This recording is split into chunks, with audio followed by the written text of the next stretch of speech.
All right, welcome back to Naptown People's Radio. We are honored to be joined for this segment of Dispatches Behind the Wire by Faye. Welcome to the show, Faye. Thank you, sir. Thank you so much for having me. And Faye, it's unfortunate circumstances under which we're having you, but we're really honored that you, your son, and another inmate are speaking out about a really horrific but unexceptional incident that happened at River North Correctional Facility, specifically in general population and in the infirmary ward. So I wonder, could you speak to us a bit about how this came to your attention? So your son, his name again is. Christopher Johnson. Yeah, so what happened to Christopher Johnson on November 2nd of this year? November the 2nd, between 11:50 and 12:02, they were in the chow hall. They were served food, not a lot on the tray. They were served raw chicken, and my son Christopher asked one of the COs if he could help fix it, and he said no. My son is coming home December the 1st, so he asked to be put in the shoe when nobody wanted to try to help out. So he was told he was told to step into one pod. Another CO told him to step out of the pod. He got on the floor, flat down. He was handcuffed. The minute he was handcuffed, they sounded the alarm and they started shooting my son with rubber bullets. Uh, they had maced him, so he was trying to get to water to get a drink to breathe. And they started to shoot again. He pulled the tray part around to guard himself. Then, as what I was told by the witness, the goon squad came in, and there was four, possibly five guards that attacked my son. Um, the surgeon told him that the femur bone is a very hard bone to break, and they demolished his with brutal force. He was taken from the prison to a hospital, straight into surgery, where they put a titanium rod. They cut him from the groin area down to his knee, put in a titanium rod, a metal plate in his kneecap. As soon as he was awake and alert, they took him back to the prison into medical, where they are not qualified to take care of his injuries. Have you been able to speak with your son? I have. It took a few days, and I talked to a lot of people at that prison because I am my son's emergency contact from prison. And when I was notified of this on Sunday, where I was at work, I called the prison and I talked to several different people. They told me my son was on the compound and he was fine. Couldn't give me anything else. And I said, I should have been notified. And they said, well, you have to be his emergency contact. I said, I am this child's emergency contact. I called for 3 days straight. I talked to his counselor, who told me there was a little tussle, but everything was fine. So Timmy Turner sent out the first email he sent to his mother, who I'm friends with, told me that he was hurt. He was hurt bad. Then he sat down and he wrote the second email. And it took 2 days for it to get here. We thought they flagged it and they weren't going to let it out, but we got it. And it gives me a play by play of everything that happened from the minute my son spoke up about the tray until he was Call from Seth. buddy, Timmy, sit down and watch while they brutally attacked him. Timmy has talked to his mom. I talk to her every day. She says that they are they're checking it out, um, writing it up, but they're doing things to cover up, like the cameras and all that stuff. So I'm not sure. I'm not sure what they're doing. but that I know of, nobody is in trouble for what happened. Yeah. No, I can almost verify that.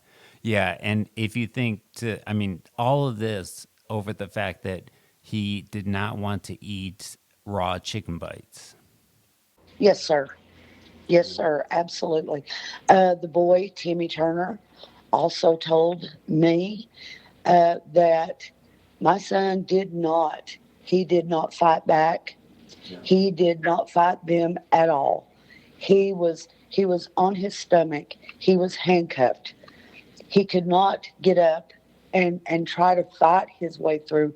He had to lay there and let them do what they were doing. Yeah. And, there were multiple COs involved in attacking him. Yes, sir. Yes, Yeah. sir.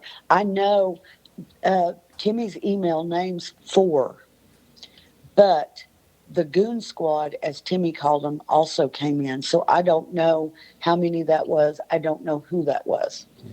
And what were those sergeants' names? It is C.O. Hart, uh, C.O. Cornett, Sergeant Lavalia, and Captain Rod. Okay. And so Now those four that are the COs. 4. Yes, that are the 4 COs that I have names. But there was also what was called a goon squad. I have no idea who those people were. Timmy will know, but I have no idea. Yeah. So and so again, they basically deployed 4 COs and a goon squad on your son, right? Because he did not want to eat raw chicken that would make him sick. And I mean, to me, that just speaks to the barbarity and the inhumane. Literally, I mean, animals are treated better than this. Animals are fed better food than this. Sir, my son, up until he was hurt on the 2nd, I talk to him every single day, sometimes 2, 3 times a day. And he tells me about the food that they eat. They cook. What they cook is kind of like what you would open in a dog food can. It's bones, it's everything, and it is just spooned into a tray that can't be eaten. If they don't have family on the outside Yeah. to keep them Yeah. funded, they don't eat. No. And it's an extortion. Yeah, and it's extortion because I mean, it costs like something like $25 in commissary to get 12 water bottles, and your option is to drink, brown water. Exactly. They have taken property from these people that they have paid for Yep. on their Yep. own. They've taken their TVs, they've taken their tablets. Mm-hmm. They Mm-hmm. they buy clothes to have something warm because most of them don't have heat in there. They do not have coolant or they don't have heat. They buy clothes. They take all their property. They leave them with nothing. This is my son has been here, well, not in this exact prison, but he has been locked up for almost 11 and a half years. Uh, Pocahontas was the only place that he was not mistreated. Uh, the other prisons were just as bad as River North. We actually have a prison here close to us, Mm. and it's called Wallens Ridge. There is right now a lawsuit because the COs beat a prisoner to death. Yeah. Well, yeah, and River North actually, Shaka A. Shakur has a criminal and civil case pending against 7 correctional officers, one by the name of Brinigar, because he was transferred there in 2021. And immediately upon arrival, he disappeared, and 7 guard COs attacked him, called him racist names. And we have an eyewitness who said he saw Shaka appear 30 minutes later, all bloodied up. And, he wasn't treated. He was given Tylenol, and that was it. So, and then they sent him back to River North, where the same CO, Brinigar, has control and access to his property, including his legal strategy in the court case against him. I mean, this is just, I work in a hospital. I watch prisoners come in to this ER. Some are dead on arrival. A lot of the prisoners that are brought into this small hospital have to be transferred to bigger facilities because we can't take care of them. They are surrounded by armed guards. These guards, the prisoners don't talk. They're not allowed to. The guards talk for them. Anytime they're asked what happened to this person, well, they fell off a bed or nobody saw anything. These guards will stand in this room for hours while tests are run. They eat, they order pizza, they have a laugh while this prisoner lays there and watches for hours without a bite to eat. They don't want our hospital cooked to feed these people. yeah. Yeah, it's just so, again, inhumane. And, they make it seem like prisons are so violent, and they are, but it's really the guards who are violent against the prisoners. Yes, sir. I don't know if these people that work in these prisons have such a hard home life that they take it out on these prisoners. I'm not sure what's going on, but these people made a wrong turn. A lot of them are not hardened criminals. They've made a wrong turn. They're human beings. Exactly. These guards are put into these prisons to protect these people. And they're not protecting anybody but themselves because they are torturing people. Yeah. He was always a good kid, no problem. And he has endured so much torture. So he gets along well with everybody. It's just the guards. They single you out. You have witnesses, but witnesses are always afraid to come forth because they know that they're going to be looking at the same thing this prisoner got. And that's why I really salute you, your son, and Timothy for, blowing the whistle, because they want us, to be afraid of them. They want us in the shadows. But once because when you do wrong, you want to keep it hidden. But when you do right, when you're on the side of right, you want to bring it to light. And so that's what we're doing. And we need to put them on the defensive, because if you look at the VADOC system as a whole, I mean, Red Onion, you have prisoners self-immolating, setting themselves on fire to try to get out of that prison because it's so bad. Yes, sir. Yes, sir. And see, I know a lot of what goes on in these prisons because of my son. I know. And I know every word that he tells me, he speaks the truth. Yep. And when I called this prison on November the 2nd, when I found out that he was hurt, they would not give me any information. The only thing they needed to know is how I got my information. Wow. That's all they wanted. That's Wow. all they wanted. It was nothing about my son. It was, how did you know? So you became the suspect. I said, I will tell you now. I will take it to my grave. I will not give you any information. All I'm calling you for is to find out if my son is alive or dead. Oh, your son's on the compound and he's fine. And you're the one being interrogated. Like you did something wrong. It's unbelievable. Now, I have a son in federal prison. This my older son was a drug addict, and he ended up in federal prison.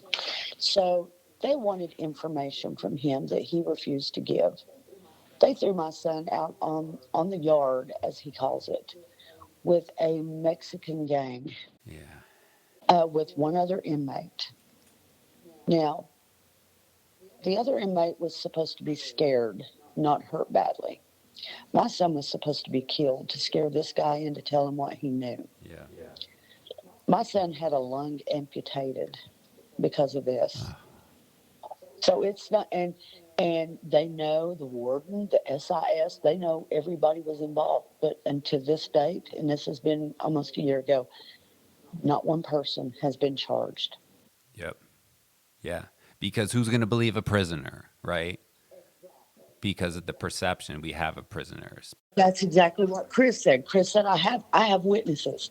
And he said, but they're prisoners. Yeah. Nobody's going to believe what they're saying. I believe every single word.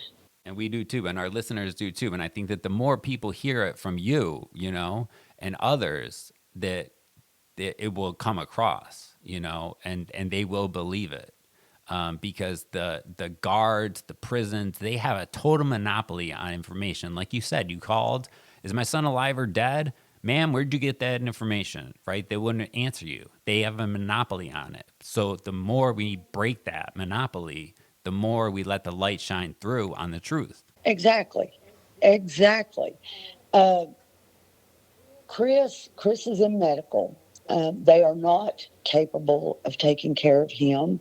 There are other prisoners in medical. And I was told that everybody in medical is there for the same reason Chris is. They were all hurt by a guard. And uh, he says that the doctor and the nurses are decent, but most of the time they are left alone for hours upon hours. If anything happens, they're trying to take care of each other. Yeah. Yeah. He has a 57-year-old prisoner in medical with him on a walker, trying to help my son because they brought my son a walker. He's not had any therapy. He's not had anything. They brought him a walker and told him, you can go to the bathroom now. He can't get out of bed. Yeah. He's got other prisoners rolling him over to use a urinal because he cannot get up to go to a bathroom. And that shows you, who, like, what the real forces at play are, because who are the real criminals? The ones that are banding together to help one another, like, go to the bathroom, or the ones who are preventing that from happening and punishing them for doing that? I mean, in my mind, that it's totally flipped. I have a security officer that works here at the hospital. He used to be a guard in a prison. He and I we go back and forth on this. He's always putting these little things on Facebook about the monsters in prison, and I tell him straight out, right on social media to his face, the only monsters inside a prison wall are the guards. Yep. Yeah. I know there are vicious murderers inside prisons. I know that. I know there are rapists. But a lot of these people that are locked up being brutally attacked are nothing more than the little country kids that made a wrong turn and should have not been put in a level 5 prison for almost 12 years. Yeah. I mean, the sentences that we give out in this country are, I mean, you go anywhere else, like, I travel the world, with some parts of the world, and they just cannot believe it. I mean, like, even, murder is I believe that, unless it's, self-defense, that murder, is should be a crime, right? It harms society. But when I go and I say, yeah, somebody's doing, they're on death penalty for a murder case, or they were sentenced to 300 years, they can't believe it, because they say, wait, in our prisons, we rehabilitate people, we give them opportunities to educate and to make amends, so they can then go recontribute to society. And here it's the opposite. It's just punishment. And we have like over 2 million people in prisons and jails, and they're not all rapists. They're not all murderers. The 99% of them didn't even harm anybody, maybe themselves, right? Like with drug users. Exactly. They need help, they don't need this.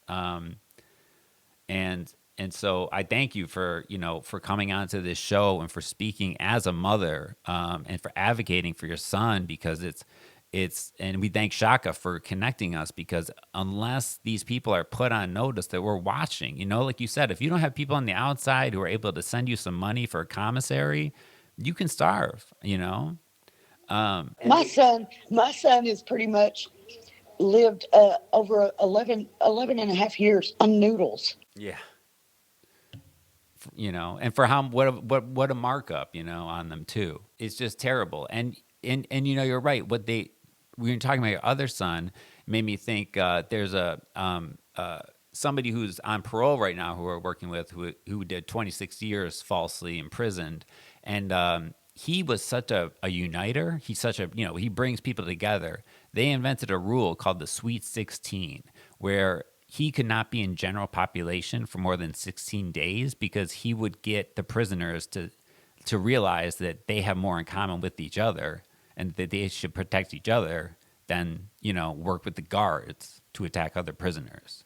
And so they literally would not let him stay in general population for more than 16 days because of the fact that he was bringing prisoners, inmates together. Exactly. And in prison, in prison, if one person does something wrong, okay, that person should go to the shoe if warranted. If nobody bothered him and he decided to strike out, yes, send him to the shoe. Did you know that in these prisons, when one person does something wrong, they lock the whole prison down, and everybody everybody pays the price for one person.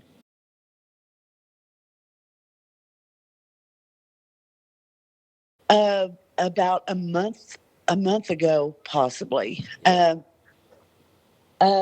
were down for a month. Yeah. After 3 weeks, they finally let them have a shower. I know. And then it was like once every 2 days. And we think that the prisoners, are the ones who, need to be confined. And also if you believe the prisons are really for rehabilitation, then, this just blows the lid off of that lie, really. Because, this act of speaking out and speaking the truth, no matter no matter what consequences may come, to me, that is somebody who I want in my community. I want them in my community because they're going to stand up for what's right no matter the consequences, right? That's somebody I want released immediately, honestly. Somebody who's going to stick their neck out for somebody else and take the consequences. I salute Timmy, your son, yourself, everybody who's bringing all this to light, because we can't let this continue any further. And it's systematic. This is not, unfortunately, your son is not an exception. It's the rule. I'm trying to find a lawyer that will take my son's case to, I told him, I'm going to make sure they're sued very well, because he's not going to be whole again. He's going to have a lot of pain, he's had a lot of punishment over this. And I've told him, if I have to walk my happy butt all the way to Washington, I will make sure people know not only what's happening to him, but other prisoners that don't have anybody on the outside to talk for them. Yeah.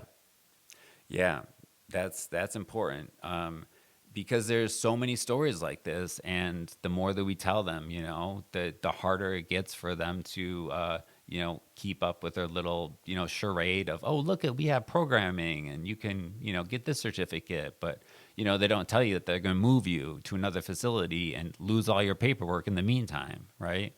Um, yeah. And I know that the nurses and the doctors in these facilities are oftentimes, nobody becomes a doctor or nurse to do harm, really, right? They do it to help, to cure, to save lives, and that's what they want to do. And in one case, in the same River North Correctional Facility, the doctor had to ask 3 separate times for an inmate to be transferred to the infirmary to recover. And because ultimately the warden has the ultimate say, not the doctor, not the medical professional. My son said that Dr. Sheffy, that's the physician that has been trying her best to take care of him. And he said, I have to say, she has treated me like a human being. She has tried so hard to take care of me. And he said, I take my hat off to that lady every day because of the way she's cared for me. Yeah. But then you have a CO that comes into medical because Chris is laying here screaming in pain. And the CO says, I bet you I could hit that leg real good and we could get rid of all that pain right now. I'm not going to lie. I call the prisons, and I am a good person. I am a very good person. Anybody that knows me knows I would go to the end of the world for anybody. But when I call this place, I'm not. I am not by far a good person. I tell them, I tell them, you let me know my child is alive, or Yeah, I will well, be at your door bright and early in the morning. But when I come, I'm bringing the devil with me. yeah, I don't think that means you're not a good person. I think that means you're willing to do what it takes to get justice, and those who make uh, the available routes for justice impossible make us pursue other routes. And that right now that route is uniting, getting these stories out there, connecting with families and who have and inmates who are suffering these same problems. So I want to encourage everybody listening to this, reach out to the Indie Liberation Center, info at indieliberationcenter.org, or shaka at shakashakur.org, or some other emails that we can put in the show notes, that we can maybe build a nationwide coalition of inmates, their families, as well as doctors and nurses who have great insight into exactly what the problems are at these prisons and exactly how cruel and unusual the punishment is. Yeah, it's horrible. It's horrible. The conditions, the treatment, it is unbelievable to people on the outside. So what we're going to do is we are going to put together a phone zap, where we are going to, and we're going to release that, and we're going to have everybody with the conscience who's listening give these folks a call and let them know that you are aware of what they are doing at River North Correctional Facility, at the infirmary, and at the prison altogether, and that you want answers. And that is the first step in making change. And we, salute you. And I want to thank you again for taking the time out of your day, out of your work day, nonetheless, for connecting with us and for sharing the story, because it's important. And, that's a small act, but if we all commit to those small acts, those add up to big acts. Yes, sir. Absolutely. And thank you. Thank you so much. And if I could ever talk to Shaka, I would. Oh my gosh, I will love him forever for putting me in touch with you. Yes, we'll make sure that happens. We'll make sure that happens. Yeah, he's one of those guys where I asked him how he's doing, and he says, "I got to tell you about this other person." Yeah, yeah. See that? I asked Chris last night. I said, so tell me how you're doing. How's your pain level? And he said, oh well, listen. And they called the other gentleman old timer, and he said old timers. He's in worse shape than I am, Mom. He's on a walker, but yet he's over here trying to take care of me. Yeah, That's what humans do. We're social beings. We're supposed to take care of each other, and that's what we see inmates doing absolutely. under the most horrendous conditions. And so, if anything, the flip side of this tragedy is it gives me hope, because it tells me that there's still, there's still the the prisons, no matter how much they try to break us down, you can't destroy the human spirit. And everything that's happening in the infirmary that your son is a part of, that Timmy's a part of, is evidence to that. It's not just a belief. That's the proof right there. The prisons can't do that. The human spirit prevails. Solidarity and connection and community and building together, and eventually we'll win. And we will be there every step of the way to support you as you seek justice for your son. The words that you just spoke. I talked to Old Timer last night when I was on the phone with Chris, and he just gave me the same exact words you did. He said they break you down, but you can't let them completely break you. Yep. You have to keep your spirits up. And he says, I don't take up with too many people. But he said, I want you to know that your son is amazing. And I said, I appreciate that. He said, now he can be a little bit of pain in the butt when I'm trying to help him get up or what. And I said, honey, I already knew that. Yeah. I'm his mother. Yeah, yeah. But I have people that I have never met that I have connected with, and I want to help them so bad. So bad. I want to help these people. Yeah, you're not the only one, you know. And that's what we're here for, and that's what we're doing. So I want to thank you again for being a part of this and bringing this to light. We're going to do everything we can to amplify this, get in the media, make sure that it's corrected, make sure that the COs are fired, there's proper investigations, there's new protocols put in place, whatever it needs to be, as well as restitution. And your son is still slotted to come home on, was it December 1st? December the 1st, yes. All right. Well, I I'd like to speak with him when he's home, and I'd like to speak with you again. I'll have you back on the show for an update. This is the time. Yes, sir. You have my number. Please keep in touch, and I will make sure you talk to Chris. Yes, please, and please, in the meantime, send him my regards and my love and solidarity, and all of us here at the Liberation Center. Yes, sir. And thank you so much. You are such a blessing.